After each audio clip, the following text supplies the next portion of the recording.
Salut mes BG préférés, c'est Fatih, j'espère que vous allez bien. Je vous fais de gros bisous. Ici, il fait toujours aussi beau, mais toujours aussi venteux, mistraleux même, dirons-nous. Bon, voilà, je suis ici pour vous faire une petite vidéo mais concernant le thème de l'ex. C'est vrai que parfois, on sort d'une relation, qu'elle était courte ou longue, ce n'est pas ce qui compte la durée, hein, en vérité, c'est vraiment l'intensité et les sentiments qu'on a vraiment eus. Oui, parfois, on est là à se dire, bon, j'ai tout fait, pourtant j'étais bien, j'ai fait en sorte que cela marche, c'est sa faute, pourquoi il a pas fait ceci, pourquoi j'ai fait cela, ou on se culpabilise pour certaines choses. Stop, arrêtez. D'accord? Il faut que vous arriviez à être heureux, heureuse, seul, sans personne. Et vous êtes seul responsable de votre bonheur. D'accord? Parce que quand vous serez seule, heureuse, seule, c'est pas une solitude endurée, mais une solitude choisie parfois, et bien quand vous serez heureux seul, et vous trouverez cette personne, et bien vous souffrirez moins quand cette personne quittera votre chemin. Rien n'arrive par hasard. Si cette personne, qu'elle ait été même un PN, pervers narcissique, ou juste un manipulateur tout court, ou un queutard, ou un profiteur, etc., cette personne n'a pas été sur votre chemin en vain. Il faut toujours garder en tête que ce sont des leçons. Des leçons à apprendre pour ne pas refaire la même erreur. Attendez, j'ouvre, parce que je suis dans ma voiture encore une fois, et je crève de chaud. Alors, j'ouvre un petit peu pour m'aérer. Alors oui, bien sûr, donc la responsabilité elle vient pas carré complètement de vous, mais sachez qu'on attire ce que l'on projette inconsciemment. Vous voyez, si on n'a pas de valeur, d'estime totale de soi, ou en tout cas une grande partie, on va attirer des personnes qui vont vouloir se ficher de nous ou nous traiter pas très correctement. Donc, j'en reviens toujours à la même chose, il n'y a pas de secret, les filles, travaillez sur soi. Et puis se dire, bonne mince, vous êtes des belles personnes, les filles et les garçons, mes BG, vous êtes merveilleux, ne l'oubliez jamais ça. Vous avez, oui, peut-être des défauts, comme tout le monde, hein, on est des êtres humains, hein, personne n'est parfait, à commencer par moi-même. Mais s'il n'a pas su voir la belle personne que vous étiez, même si vous avez fait ce travail, etc., vous avez évolué, vous êtes amélioré, on va dire, entre guillemets, sur beaucoup de choses, et que la personne n'a pas été capable de voir cela, c'est son problème. C'est qu'elle a des problèmes à régler elle-même. Vous pouvez pas régler les problèmes des autres en réglant les vôtres, et on peut pas rééduquer un mec ou une meuf. On peut pas éduquer les gens. Ça y est, c'est bon. Moi, fut un temps, je pensais donner des leçons de vie, entre guillemets, des conseils aux gens par rapport à leur comportement. Les gens ne sont pas mauvais en soi, mais c'est leur comportement qui sont mauvais. Mais c'est bon, mince, on va pas commencer à éduquer tout le monde. On n'a pas fini, on n'est pas là pour ça. Et puis, mince, à un moment donné, c'est bon, quoi. On n'est pas des mamans éducatrices, quoi. Mais moi, voilà, subir un chagrin d'amour lors d'une rupture, bon, c'est une chose, mais ce qu'il faut que cela ne soit pas, il ne faut pas que ce soit un traumatisme. Beaucoup sont traumatisés par des ruptures, parfois assez choquantes, hein, même des ghostings. C'est terrible ce qu'on vit parfois de nos jours, et toutes ces façons de faire très lâches, souvent. Donc on a du mal à s'en remettre parce qu'on se dit mais mince, qu'est-ce qui cloche chez moi? Il y a quelque chose qui va pas chez moi. Pourquoi ils se barrent tous? Pourquoi ça tient pas? Pourquoi ça colle pas? Mais parce que des fois on tombe sur des mauvaises personnes avec des mauvais comportements, des mauvaises intentions dès le départ. Donc ça existe beaucoup. Malheureusement, et je vais dire la vérité, je vous aime beaucoup les garçons, hein, et je sais qu'il y en a qui sont bien, mais beaucoup de mecs quand même partent avec de mauvaises intentions, faut dire ce qui est, pour avoir ce qu'ils veulent. Voilà, c'est un peu la chair fraîche, etc., surtout sur les sites, etc. C'est vraiment le marché en abondance ouvert, et parfois même, dirais-je, excusez-moi de la vulgarité, un baiser au rhum pour certains. Alors que la plupart, c'est pas ce qu'on recherche, c'est pas ce qu'elles recherchent, les filles. Hein. Alors oui, il y en a peut-être qui sont légères. On me dit souvent, oui, il y a des filles légères. Non, mais il y en a moins que les mecs. C'est-à-dire que les filles, en général, elles veulent quelque chose de sérieux, de stable. Faut arrêter, quoi. sont plus sérieuses quand même. Donc, il faut donc, je reviens au fait que la rupture ne doit pas être un traumatisme et voir. Moi, c'est ce que j'ai vu ensuite, mais c'est avec le recul et le temps. Il n'y a que le temps qui peut vous faire voir ça. C'est que la rupture est en gros, en fait, un cadeau. C'est un cadeau pour vous. Et souvent, on s'en remet, on rencontre quelqu'un d'autre de mieux, etc. Et on se dit, mais merde, qu'est-ce que j'ai foutu avec ça, quoi? Pourquoi j'ai donné une chance d'abord à ce gars ou à cette meuf, et pourquoi j'ai autant supporté, quoi, alors que il était nul, quoi, ou elle était nulle. Donc c'est une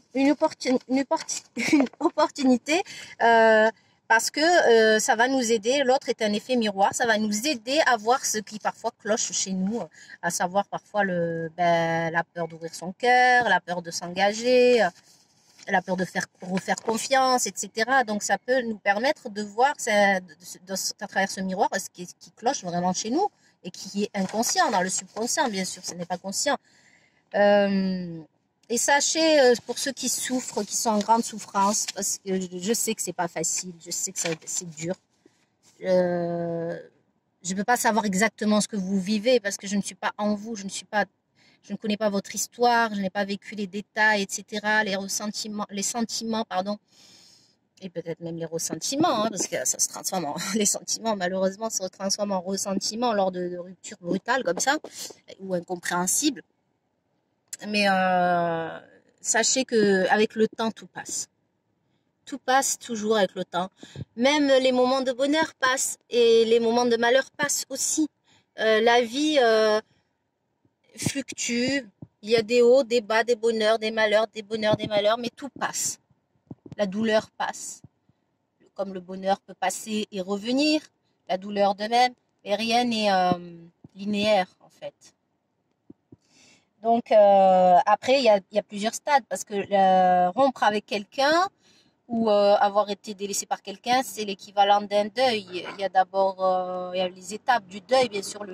En premier, le déni, hein, qu'on connaît tous. La colère, ensuite, voilà, la colère explose. Et ensuite, c'est là que les choses commencent à aller un peu mieux, on remonte un peu plus la pente, c'est vraiment l'acceptation. Accepter qu'il ne peut pas y avoir de retour en arrière et que c'est ainsi, que les choses sont ainsi. Alors, moi, je vous conseille vraiment, c'est très dur. Je vais pas vous mentir, mais il va falloir couper net tout contact. Tout contact. Même donner des nouvelles via des snaps, stories, etc. Faut stopper tout contact. Et s'occuper de soi. De ses passions qu'on a peut-être délaissées parfois à tort. Je vous ai toujours conseillé, mes BG, ne jamais laisser tomber sa vie, ses passions, ses occupations, ses amis, sa famille pour quelqu'un. Surtout en début, il n'est pas une priorité. D'accord ? Donc, gardez vos occupations, vous jetez parfois à corps perdu sur autre chose, une passion, le travail. Certaines diront j'ai aucune passion, c'est impossible de n'avoir aucune passion. Il y a bien quelque chose que vous aimez. Dans la vie, on est né pour aimer et on a des choses qui nous passionnent. Même regarder Netflix, ça peut être une passion. Regarder la télé. Chanter même si on chante faux, voilà, s'amuser. D'ailleurs, je vous mettrai un lien sur Simul parce que moi, voilà, donc chanter est une de mes grandes passions. Donc, je vous mettrai un lien où je chante. Voilà, on n'est pas obligé de chanter super bien tant qu'on s'amuse et qu'on se prend pas au sérieux. C'est le top. Et n'oubliez pas que tout passe, d'accord ? Et moi, je vous fais de gros bisous à ceux qui sont en souffrance, qui souffrent vraiment là en ce moment. Pensez, n'oubliez pas, s'il vous plaît, faites de cette... il n'y a pas d'échec. Une phrase comme ça assez connue. Il n'y a pas d'échec, il n'y a que des leçons. Et dans la vie, et c'est vrai, on voit ça comme un échec, de la rupture comme un échec, mais au début, ça va peut-être être ce sentiment-là, mais en vérité, avec le recul, vous allez comprendre que c'était pas possible avec ce genre de personnes, qu'ils auraient été plus malheureux et que heureusement que vous n'avez perdu que ce laps de temps-là, finalement, plutôt que toute une vie, ou une grosse partie de vie. Donc, voilà, et vous dites pas, ça fait 1 an, 2 ans, que je suis avec ce mec. C'est rien, en fait. C'est rien, non, 2 ans, 3 ans dans une vie, c'est rien du tout. Donc vous dites pas, vous savez, c'est comme un peu dans les parties de poker ou de cartes, oh, j'ai trop misé pour abandonner là. Et alors, quitte à supporter l'insupportable, j'ai supporté parce que j'ai trop misé, j'ai trop laissé donner de temps. Donc il faut que je continue cette relation à tout prix. Non, ben non, c'est rien, 2, 3 ans dans une vie. Oh. Et qu'est-ce que c'est le reste de toute une vie si vous êtes malheureuse avec un coureur de jupons ou quelqu'un qui vous traite pas très respectueusement ou avec qui vous n'êtes pas aligné, vous vous sentez mal à l'aise sur ses comportements, etc. À quoi ça sert de rester avec une personne comme ça et de continuer à perdre son temps? À un moment donné, il faut dire stop et être courageux. Parce que c'est pour ça qu'il est très important de s'aimer soi d'abord, de se faire passer en priorité. C'est pas de l'égoïsme. Non. Se faire passer en priorité, c'est se sauver, en quelque sorte. Surtout quand on a affaire à des gens pas très bien intentionnés ou qui ont des choses à régler et qui les régleront peut-être un jour ou peut-être jamais. C'est très rare les gens qui ont conscience qu'ils ont des choses à travailler, qui sont éveillés, quoi, qui s'éveillent à la spiritualité. Quand je parle de spiritualité, ce n'est pas nécessairement croire en Dieu ou en la religion. La spiritualité, c'est s'ouvrir au monde de la psychanalyse déjà, s'ouvrir au monde du subconscient, du conscient, qui sont une vraie science. Donc, voilà mes BG préférés. Je vous offre tout mon soutien. Gros bisous, je vous aime. Courage. N'oubliez pas, vous êtes responsable de votre bonheur. Bisous.